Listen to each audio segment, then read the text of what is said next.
True believers and newcomers alike, I bid you welcome to another edition of Sports Tour on Enterprise Television. This is the program where we take you on a tour through all the major happenings in sports. I'm Joshua Okoli. We are live, and here are the headlines.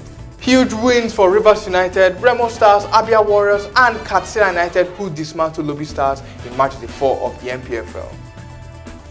In cycling, Tour de France champion Tadej Pogacar breaks 37-year-old record in Zurich. Jorge Martin wins crash-hit Indonesian Grand Prix to extend MotoGP lead. We'll also take a look at the results of club football games in Europe's big leagues. Let's take a short break on Sports Tour. When we come back, we will dig into all the items that we have on offer.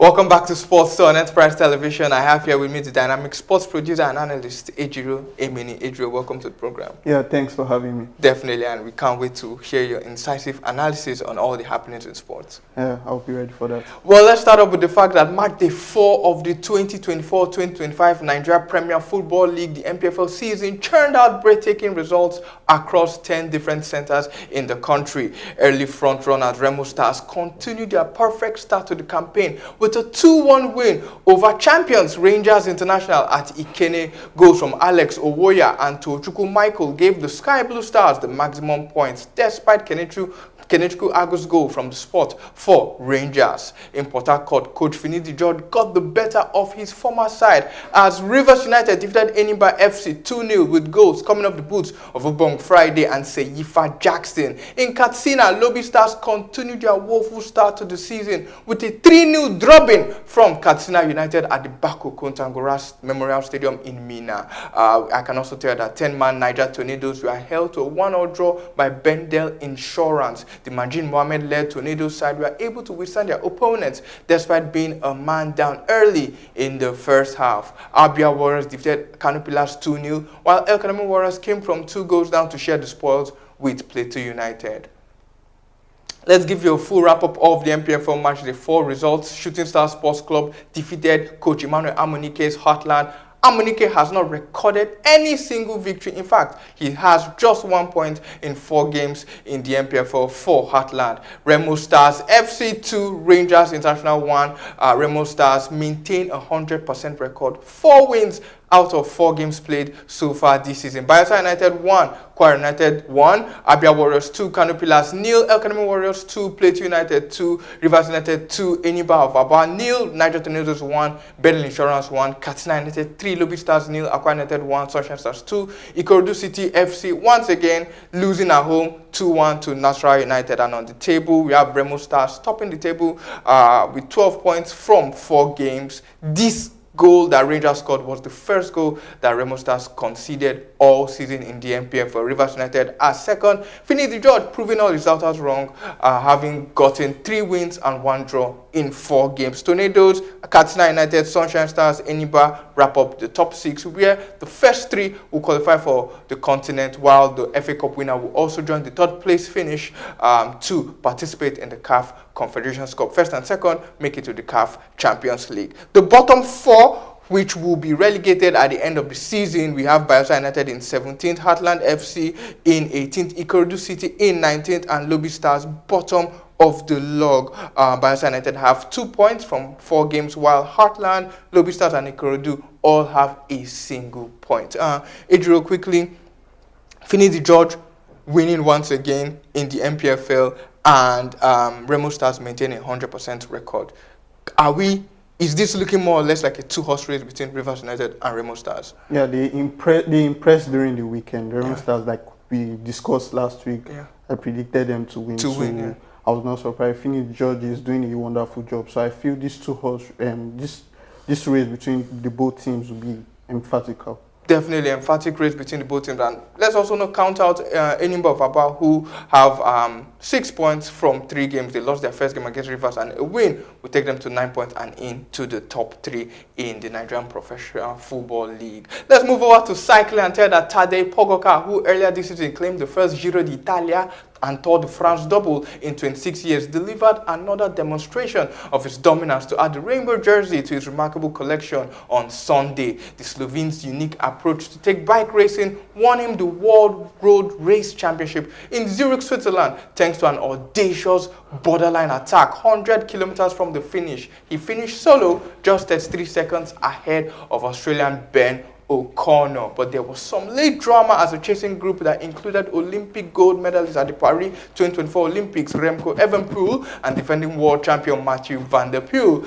came back, cutting his advantage to around 40 seconds before Pogacar reached the respite of the long distance into the town. Pogacar joined Eddie Merckx and Stephen Roche, the only others to have secured the toughest prize in men's cycling, the Triple Crown of the Giro d'Italia, the Tour de France, and the World Road title in the season. Let's move over to other news in sports.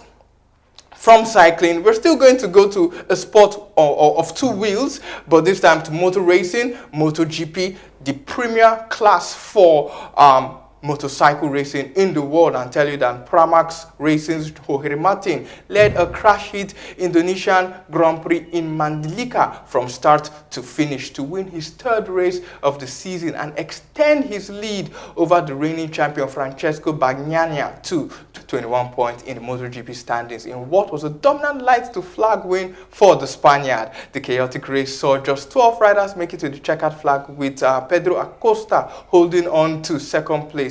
Martin's title rival Bagnaia finished 3rd after a late charge, and Martin, who started on pole in a hot and humid conditions at the Mandalika International Circuit and stayed in front throughout the race despite Acosta breathing down his neck, was jubilant, celebrating, punching the air after his win, which comes a year after he crashed at the same race to throw away his championship lead before finishing as 2nd at the end of the season to Bagnaia. But now Martin leads the championship with 366 points, with Bagnaia on 345 points. Bagnaia, hoping to win 8 races in the season for the first time in his MotoGP career, qualified 4th on the grid and won the sprint on Saturday to cut his gap with Martin to 12 points. But the Italian had a terrible start on Sunday, staying stuck in 4th after a slow launch before drifting wide and being overtaken by Franco Morbidelli and Marco Bezzecchi to drop down to 6th on the 2nd lap. Bagnaia moved up to 5th after his Ducati teammate Enya Bastianini crashed out late in the race and then took advantage of errors by Bezzecchi and Morbidelli to clinch a spot on the podium and limit the damage dealt to him by Martin's win. There was a yellow flag on the 1st lap after Jack Miller locked up and slipped, also taking out 3 racers, Alex Espargo, Luca Marini, and Alex Marquez.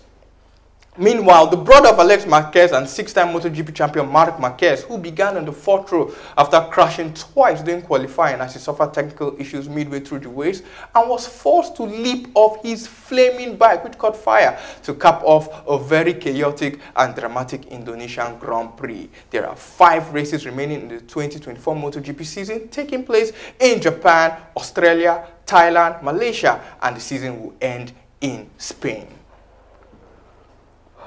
Let's head over to football as we witness a plethora of exciting games in football's big leagues. Let's start up with what happened in the Premier League, which is basically like the #1 league in the world and the league that everyone really goes to.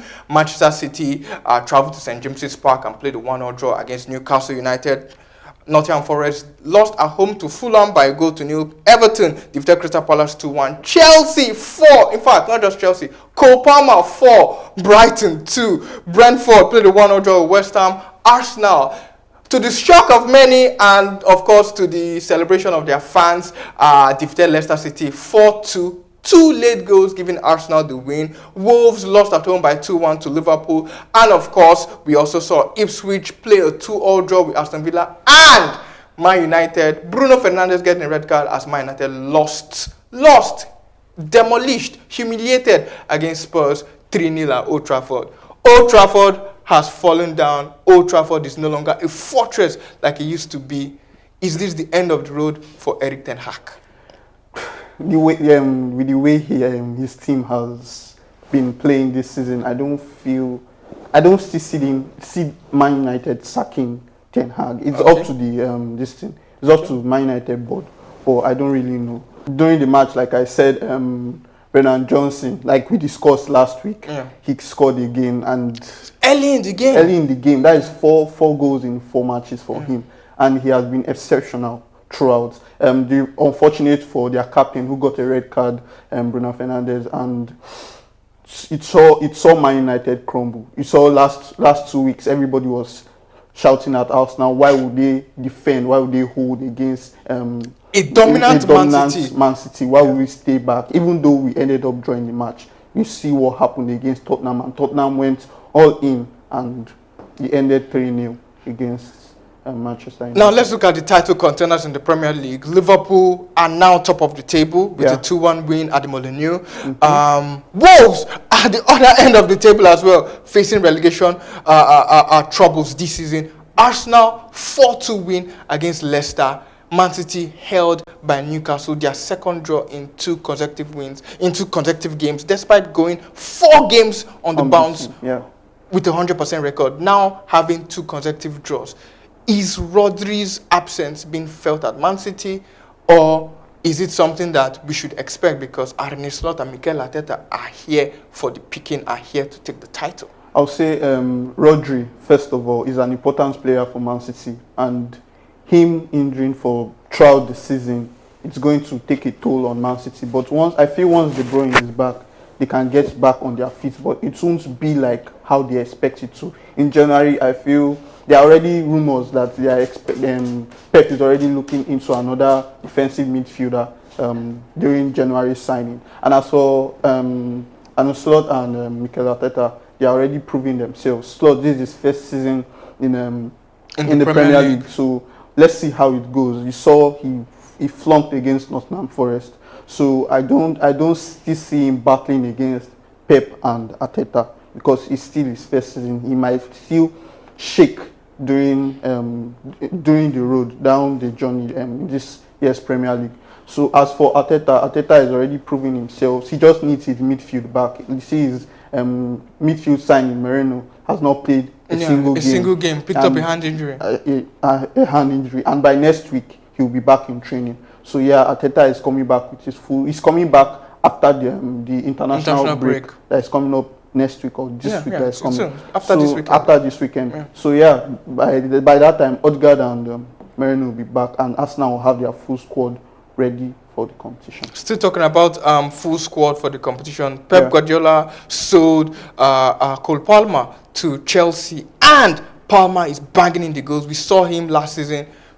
If not for Cole Palmer, Chelsea probably might not have finished in the top 10. Yeah. And this time around, Enzo Maresca seems to be getting his acts together. Cole Palmer 4 goals in the first half, a record in the Premier League. First player to score 4 goals in the first half in the Premier League.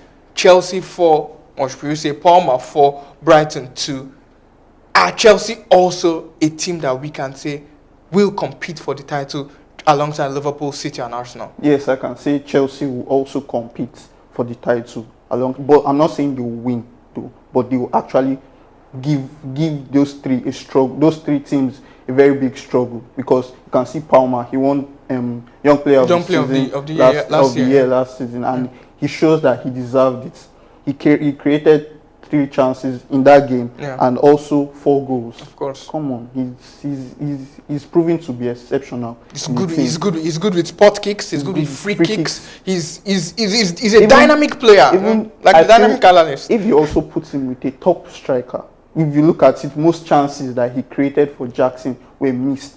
So if you put a top striker also, he's going to be bringing in those assists as well, not only goals. But then Jackson seems to have improved this season as well. He seems to have improved, but in that particular match, he was off.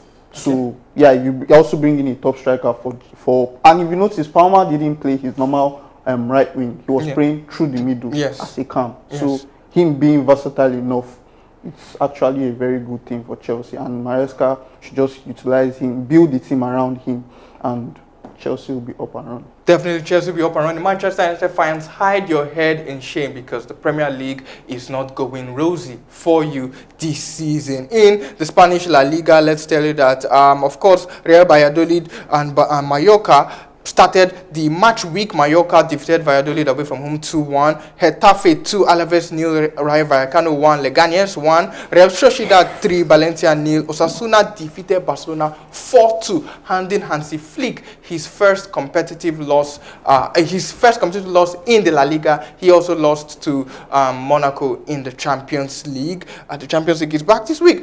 So let's also tell you that Celta Vigo played a 1-0 draw against Girona. Athletic Bilbao played a 1-0 draw against Sevilla. Real Betis 1, Espanyol 0. And the biggest game in Spain, the Madrid derby, Atletico Madrid 1-0 against Real Madrid. Real Madrid have been undefeated in all competitions for 365 days.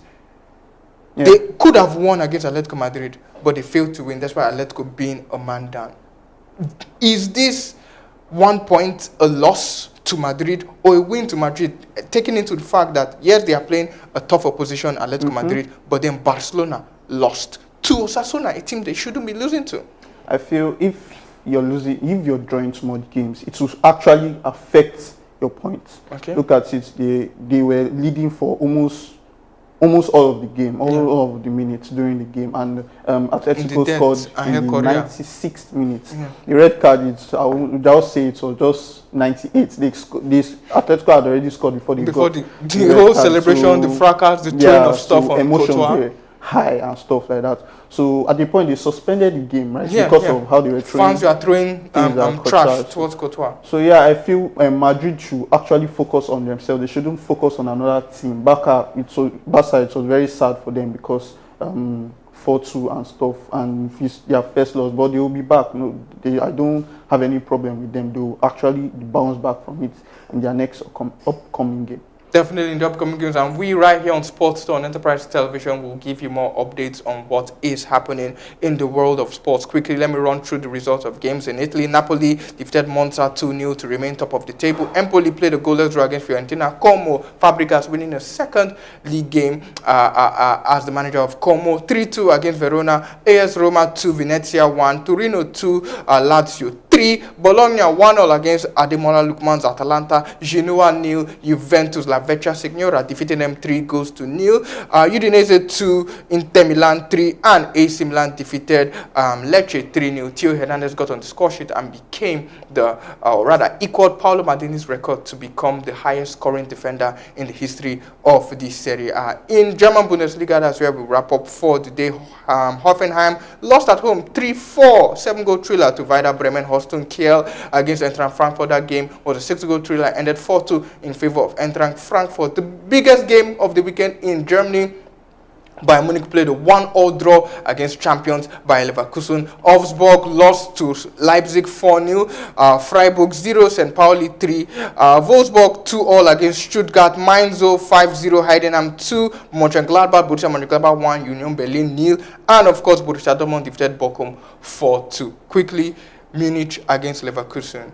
Is this a proof that company is here to stay in the Bundesliga? Yes, he is. It's a proof that he's here to stay because this is the first big club that is actually coaching. You saw what he did in Burnley, not last season, the season before, bringing them up and going games and games, and he actually broke records in Burnley also. So yeah, he didn't do it in Bayern Munich. I'm not even surprised. He has the squad, he has the depth, so I feel Bayern can go all the way this season. Okay, kudos to Vincent Kompany on a wonderful job he's doing at the Alliance Arena. And that's how much we can take on Sports Store for the day. Endeavor to subscribe to our YouTube channel. We are Enterprise TV 7 on YouTube. Click the notification bell to get alerts on our new YouTube videos. Follow us on all our social media platforms. We are Enterprise TV 7 on Facebook, Instagram, X, and TikTok. Like, share, engage with our content, and also visit our website, www.enterprisetvnews.com, where we give you all the hot stories on the go, the live updates, the exclusives,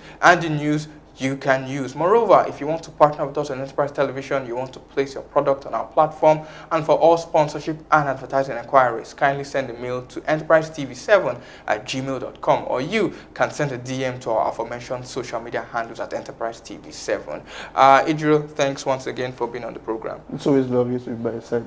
And before we go, let's leave you with this statement from American athlete and high jump pioneer Dick Fosbury. He won an Olympic gold medalist and was the inventor of the current high jump technique known as the Fosbury flop. He said, and I quote, "I was told and once and over again that I would never be successful, but I was not going to be competitive, and the technique, the Fosbury flop, was simply not going to work. All I could do was shrug and say, we will just have to see."